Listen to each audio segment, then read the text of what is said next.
Waarvoor is jy bang? Wat laat jou rondrol in die aand? Is dit 'n leë bankrekening? Is dit 'n slegte doktersverslag? Of is dit om alleen te wees? Die kern van vrees is altyd dieselfde. Dis die gevoel dat jy nie die dinge wat op jou pad kom kan hanteer nie.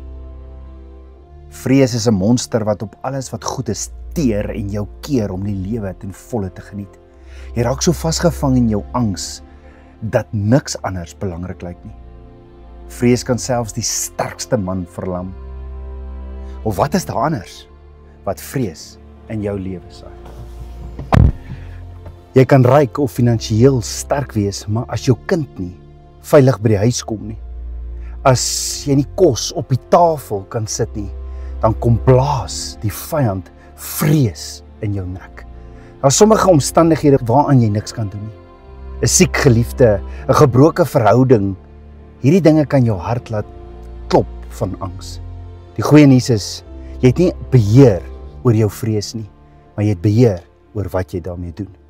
Jy kan kies, byvoorbeeld om jou geloof in Abba Vader se hande te plaas, of om na alkohol toe te hardloop, na moedeloosheid aan te gaan gryp. Maar Filippense 4:6 sê dat ons alles in gebed aan Abba Vader kan oorgee. Jou vrees kan in gebed op hom geplaas word, want hy is met jou en wil vir jou shalom vrede gee. Dawid sê in Psalm 56 vers 3-4, die dag as ek vrees, sal ek op u vertrou. Ek sal u woord prys en vertrou op u. Ek sal nie vrees nie. Wat kan die mens en wat kan omstandighede aan my doen? Vandag kan jy besluit om jou vrees vir Abba Vader te gee. Jy kan ook saam met iemand bid wat vasgevang is in hulle angs en hulle vrees saam in Vader se hande plaas.